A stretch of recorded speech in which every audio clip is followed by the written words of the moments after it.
दोस्तों, मैं हूं कमल देव राय और आपने देखना शुरू कर दिया है आपका अपना चैनल द समाचार। जी हां दोस्तों, आपके चैनल द गाजीपुर का नाम बदलकर अब द समाचार कर दिया गया है। कई सारे दर्शकों के अनुरोध पर चैनल के नाम में बदलाव किया गया है। खैर, आज हमारी टीम अपनी डॉक्यूमेंट्री सीरीज परिचय अपने गांव से के अंतर्गत गाजीपुर जनपद के मोहम्मदाबाद विकासखंड के अंतर्गत आने वाले गांव टड़वा उर्फ काजीपुर सेराज में आ पहुंची है। मेरे साथ हैं टड़वा उर्फ काजीपुर सेराज के ग्राम प्रधान श्री कृपा शंकर राय जी। सबसे पहले तो सर आपका बहुत बहुत धन्यवाद कि आपने हमारी टीम को समय दिया। बहुत बहुत धन्यवाद कि आपने जो चयन करके मेरे गांव तक चलकर आया, इसके लिए बहुत बहुत मैं आपका हृदय से आभार प्रकट करता हूं कि छोटे से गांव में आपने आया। सर, हमारे दर्शकों की मांग है, दर्शक जानना चाहते हैं कि चूंकि आपका राजनीतिक सफ़र काफ़ी लंबा रहा है, आप एक लंबे समय से इस गांव का प्रतिनिधित्व कर रहे हैं एक ग्राम प्रधान के तौर पर, तो ये आपकी राजनीतिक पारी की शुरुआत कब हुई? राजनीतिक पारी की शुरुआत तो ग्राम पंचायत स्तर पर शुरू करने का अवसर 2000 में आया। 2000 से पहले मैं सक्रिय राजनीति में था, परंतु गांव के राजनीति से हटकर भारतीय जनता पार्टी के रूप में छोटे से पदाधिकारी के रूप में काम करते थे। 2000 में मैं ग्राम पंचायत का चुनाव लड़ा और 2000 से ही आज तक मैं ग्राम पंचायत का प्रतिनिधित्व करते आ रहा हूँ। विगत एक टर्म में जो 2015 के समय में अनुसूचित सीट हुई थी, परंतु अपने समर्थन से अपने नज़दीक व्यक्ति को ही अवसर ये भी मिला था।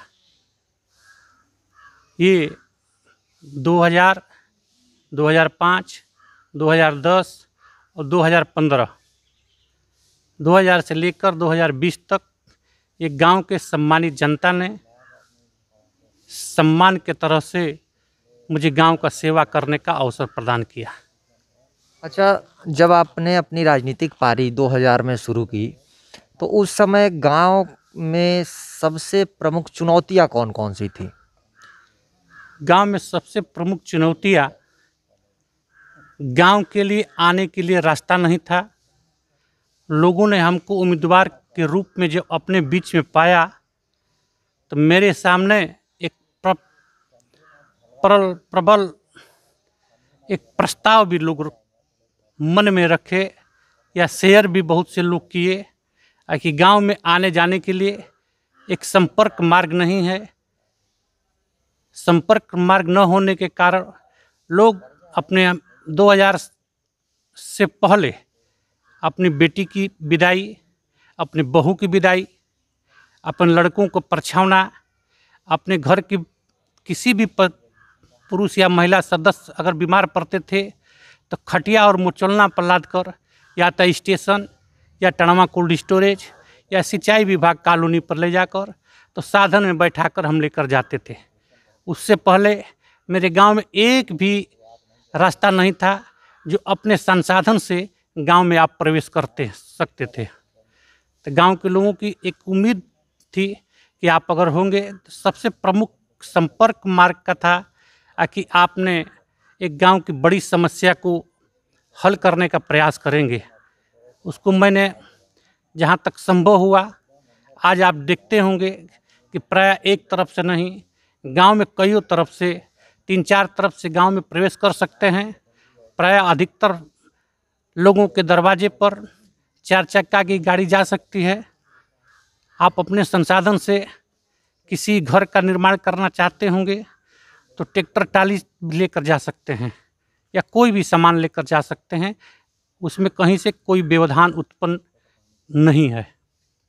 अच्छा प्रधान जी, गाँव में बात करें अगर तो शिक्षा भी एक बड़ा मुद्दा होता है।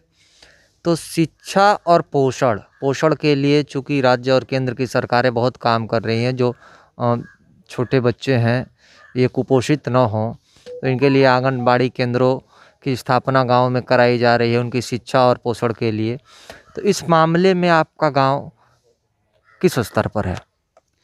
2000 से पहले मेरे गांव में केवल प्राथमिक विद्यालय था। जब ये अवसर हमको प्राप्त हुआ तो अपने स्वर्गीय विधायक श्री कृष्णानंद जी के प्रयास से पूर्व माध्यमिक विद्यालय का अवसर प्राप्त हुआ। आज मेरे गांव में प्राथमिक एवं पूर्व माध्यमिक विद्यालय 2 विद्यालय हैं जिसमें बच्चे पढ़ते हैं। आंगनबाड़ी का भी केंद्र है। आंगनबाड़ी के बारे में आपने पूछा। इससे पहले आंगनबाड़ी निजी भवन में चलते थे या प्राथमिक विद्यालय के भवन में चलता था। सरकार ने आज आंगनबाड़ी का भी भवन के सरकार के माध्यम से आंगनबाड़ी का भी भवन आज बनकर तैयार हो गया है। बच्चे उसमें अब शिक्षा भी ग्रहण कर सकते हैं।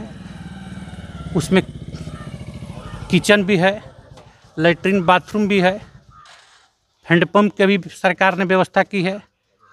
अब आंगनबाड़ी के बच्चे किसी निजी विद्यालय और भवन के लिए जाने के लिए मजबूर नहीं है। उनका भी एक विद्यालय, एक केंद्र बनकर तैयार हो गया है। कुपोषण के लिए भी सरकार ने कभी कभी पका पकाया भोजन भी उपलब्ध कराती है। उनको कुपोषण से बचाने के लिए देसी घी का भी वितरण कराती है, चना के भी वितरण कराती है, दरिया के भी वितरण कराती है। इसलिए सरकार ने प्रयास कर रखा है कि अधिक से अधिक बच्चे कुपोषण के शिकार न हों। अच्छा प्रधान जी, ये बताइए, ग्रामीण राजनीति में एक बड़ी चुनौती ये भी होती है कि कई बार ग्राम प्रधान काम तो करना चाहते हैं विकास का, लेकिन कुछ लोगों के चलते विकास कार्यों में भी बाधा उत्पन्न होती है या चुनौतियां पेश आने लगती हैं। तो ऐसी चुनौतियों से आप कैसे निपटते हैं? सही चीज़ है। ग्रामीण परिवेश में काम कराना बहुत बड़ा कठिनाई है। कि हम लोगों का गांव जो छोटा छोटा पूर्व मजरे में बसा हुआ है, उस गांव का नजरी नक्शा नहीं है कि गांव में जो भी रास्ते हैं, नाले हैं, नवदान है, बाहा है, अधिकतर का ये नहीं है कि नक्शा से हो कि 3 लट्ठा का है कि 2 लट्ठा का है कि 1 लट्ठा का बना है या 10 फुट का है कि 20 फुट का है कि 15 फुट का है। वहाँ बनवाने में कठिनाई आती है। लोगों से सामंजस्य बैठाने का प्रयास हम लोग करते हैं। प्रयास अधिक से अधिक ये प्रयास होता है कि लोगों की सहमति, लोगों से सामंजस्य बैठाकर ही काम किया जाए, परंतु कहीं कहीं कठिनाई भी उत्पन्न होती है। कठिनाई अगर उत्पन्न होती है तो अपने प्रशासनिक अधिकारी से भी सहयोग लेना पड़ता है। तो इसलिए कभी कभी कठिनाई उत्पन्न होती है तो अपने क्षेत्रीय प्रशासनिक अधिकारी भी सहयोग करते हैं। अच्छा ये बताइए प्रधान जी, सबसे अब बातचीत को ख़त्म करने के दौर में, आखिरी दौर में ले चलते हैं। ग्राम पंचायत का चुनाव भी अब समीप है। वर्ष 2020 के दिसंबर में कार्यकाल समाप्त होने जा रहा है ग्राम प्रधानों का। तो आगामी ग्राम पंचायत चुनाव को लेकर क्या कुछ योजना आपने बना रखी है? ग्राम पंचायत के चुनाव में तो मन में तमाम अभी अवशेष चीज़ें रह गई हैं कि जो मैं पूरा नहीं कर पाया। मेरे गांव जो है 6, 7, 8 पुरवों में विभाजित है। आबादी तो 2000 के आसपास ही होगी, परंतु 7-8 पुरवों में है। हनुमानगंज, कल्याणपुर हनुमानगंज है, वहाँ 2-3 है। 2 हरजन बस्ती है, 1 बनिया बस्ती है, चक्रसूल है जहाँ 2 कुशवाहा बस्ती है, बिंद बस्ती है, और एक काजीपुर सिराज है, रसूलपुर जमाल है। वहाँ कुछ ऐसे जगह हैं जहाँ पर अभी उम्मीद के हिसाब से वहाँ हम काम नहीं कर पाए हैं, लेकिन ये दिमाग में है या निश्चित रूप से अगर अवसर मिला तो उसको भी समस्या का समाधान किया जाएगा। प्रमुख रूप से हनुमानगंज में एक जनसंपर्क मार्ग है जो आपके अंसारी स्कूल वाली संपर्क मार्ग, नपूरा मोड़ अंसारी स्कूल के संपर्क मार्ग से जो हनुमानगंज के लिए जाती है, उस पर जल जमाव की व्यवस्था हो। जल जमाव विगत 1-1.5 महीने से बरसात के होने के कारण से या पूर्व में नगरपालिका द्वारा नाला खोद देने की ही वजह से वहाँ जल जमाव की समस्या उत्पन्न हो गई है। संचार, ये जो महीने पिछला चल रहा था, संचार रोगी के चिन्हित उसमें आ रहे थे। आपके उप जिला अधिकारी एडीएम साहब भी आए थे, गांव में कैंप किए थे, गांव में घूमकर देखे भी साफ सफाई या कुछ कामों को भी उन्होंने चलकर देखने का अवसर कहे कि हम चलकर देखेंगे। हम कहीं चलकर देख लीजिए, देखे थे घूमकर और संतोष भी व्यक्त किए थे। परंतु गांव के लोगों ने और मैं स्वयं ने एक प्रमुख समस्या हनुमानगंज में जो जल जमाव की है उसको रखा गया था, लेकिन अभी तक ले उस समस्या समाधान न हो पाई है। इसी तरह से एक और काम है जो किन्हीं कारणों से अभी तक ले हम नहीं करा पाए हैं। निश्चित रूप से अगर अवसर मिला तो भी समस्या को समाधान किया जाएगा। तो आपने सुना श्री कृपा शंकर राय को, ग्राम प्रधान हैं काजीपुर सिराज उर्फ टड़वा के। इनका कहना है कि कुछ कार्य अभी भी शेष रह गए हैं जिनके लिए ये प्रयासरत हैं, और यदि गांव की जनता इन्हें दोबारा मौका देती है तो ये उन कार्यों को भी जल्द से जल्द पूरा करा देंगे। जिलाधिकारी महोदय, मैं आपको भी सूचित करना चाहता हूं अपने चैनल के माध्यम से कि ग्राम प्रधान जी का स्पष्ट रूप से कहना है कि जल जमाव एक बड़ी समस्या है हनुमानगंज में, और इस समस्या से निदान के लिए आप अधिकारियों को आदेशित करें। आपको हमारा ये वीडियो कैसा लगा, हमें अपनी राय से ज़रूर अवगत कराएं। धन्यवाद।